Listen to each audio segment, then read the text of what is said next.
My Little Pony Equestria Girls, Through the Mirror.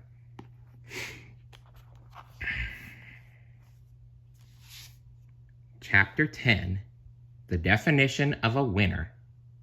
Rainbow Dash was the only athlete out on the lush green Canterlot High soccer field. There was no game in progress or anything. She was just in the middle of an intense solo practice. Rainbow moved effortlessly, kicking the black and white patterned balls into the goal from across the field, one by one. Every single shot she made landed perfectly in the net. It was not that Rainbow Dash was different from the way Twilight had seen Rainbow Dash the Pegasus knock out clouds in the sky over Ponyville. Boom! Zing! Pow! When she kicked the last ball into the net, Applejack ran across the grass to greet her. The rest of the girls watched anxiously from the sidelines. Rainbow Dash looked annoyed at the intrusion. Rarity tried to remain positive. They're actually talking. That's a good sign. From afar, it appeared that Applejack was using a lot of hand gestures and Rainbow was just standing with her arms crossed. But finally, Applejack and Rainbow Dash hugged. Hugs! Hugs are always good, Pinkie chirped, smiling. She clapped her hands together. Applejack was shaking her head and smiling as she walked up to the group. Somebody, and I think we can all guess who, told Rainbow Dash that my bake sale had been moved to a different day. Dash showed up with the softball team and thought I was the one who'd canceled on her. Just as Twilight had suspected, Sunset Shimmer was behind everything. That dirty rat. Rainbow Dash came up to them, kicking a soccer ball and laughing. Yeah, AJ started giving me the silent treatment, so I started giving her the silent treatment.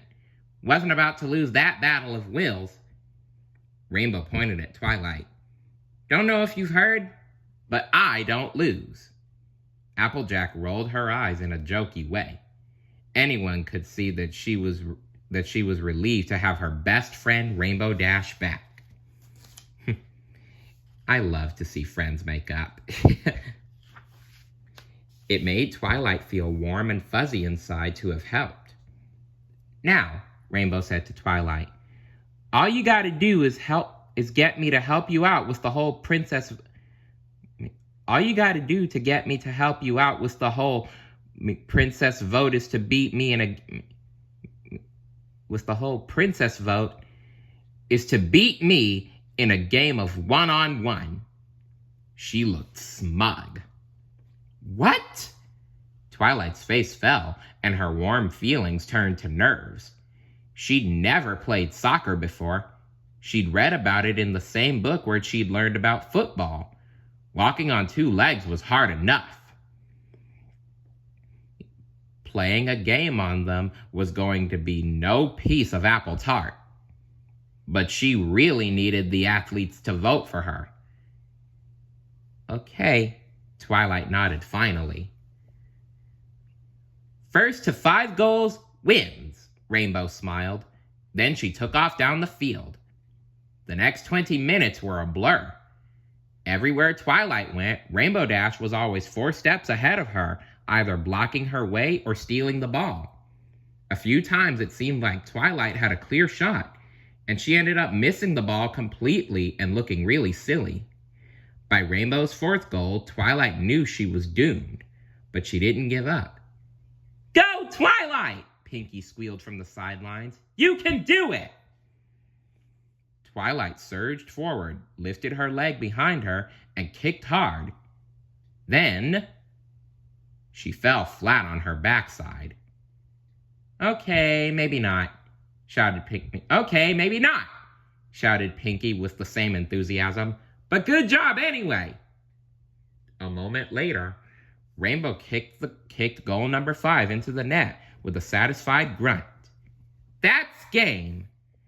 It took Twilight a couple minutes before she was able to catch her breath and stumble back over to the other girls. Rarity gave her a sympathetic look. I thought you were really going to pull it out.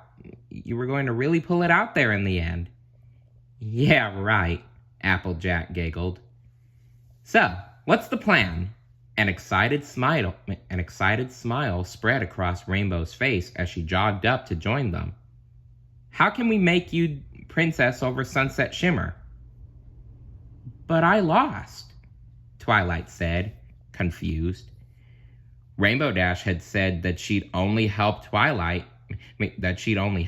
Twilight won the game. Of course you lost. I'm awesome, Rainbow smirked, hands on hips. But I'm not going to help just anybody. The fall formal princess should be someone with heart and determination. And you, Twilight, have just proved you got 'em both. The sweet shop of this realm was quite different from the one back in Ponyville. There were large, cushy couches everywhere, and the patrons sat sipping drinks and reading books. The menu offered cupcakes and slices of pie, and of course, muffins. Derpy would love that. But there were all sorts of treats listed on the menu that Twilight had never seen before.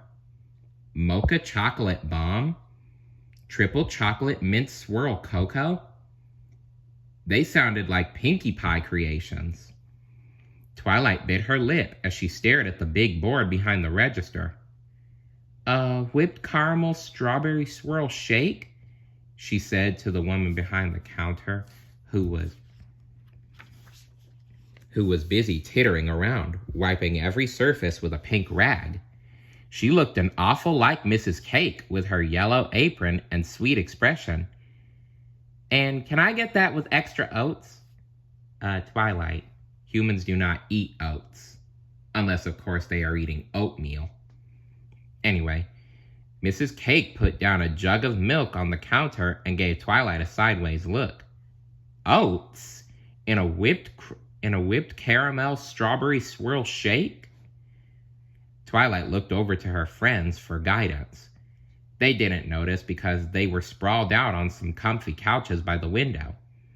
They all looked totally wrapped up in the chill atmosphere, just sipping their drinks and chatting. Rarity was scratching Spike's chin absent-mindedly. He looked like he was in heaven, staring up at her with puppy love eyes. Typical. Spike, Spike, Spike. Seeing them sitting there, she smiled.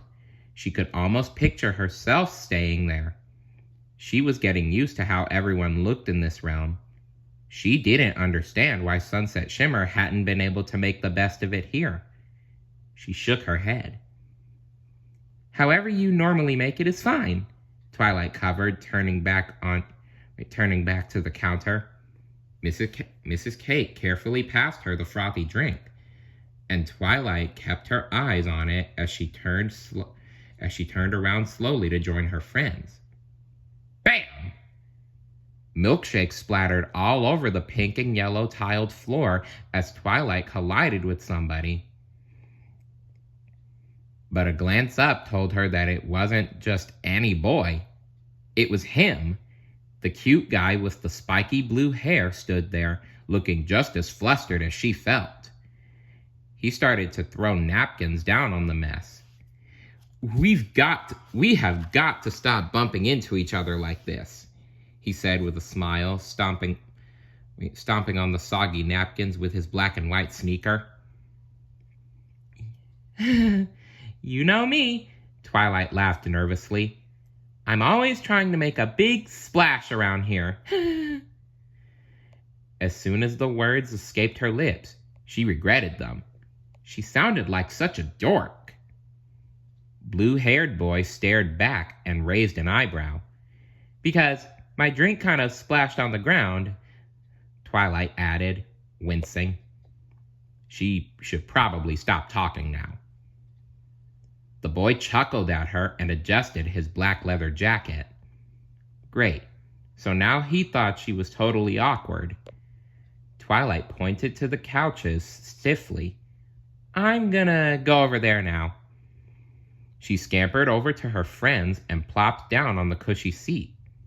Why was it so difficult to act like a normal girl around him? Twilight took a sip of what was left of her sugary drink and glanced back over her shoulder. He was leaning down, cleaning up the rest of the spilled cocoa while Mrs. Cake made him another.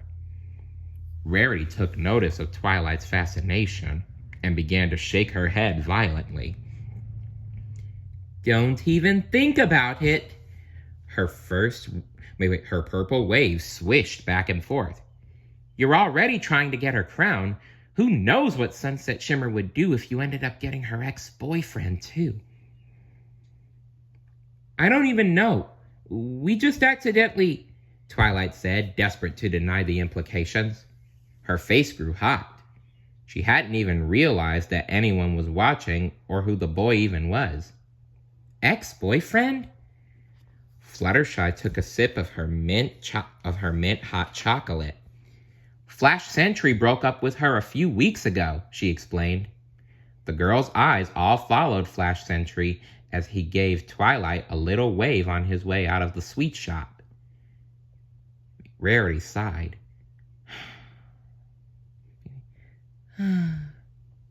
Clearly, Twilight wasn't the only one around here who thought he was cute. Fluttershy shook her head. I can't believe she hasn't done something awful to him.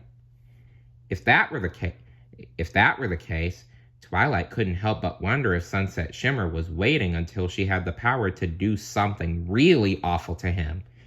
Power she would get from a certain stolen equestrian relic. Either way, Twilight thought it was best to keep her distance from Flash Sentry, at least until she got her crown back. Then it might be negotiable.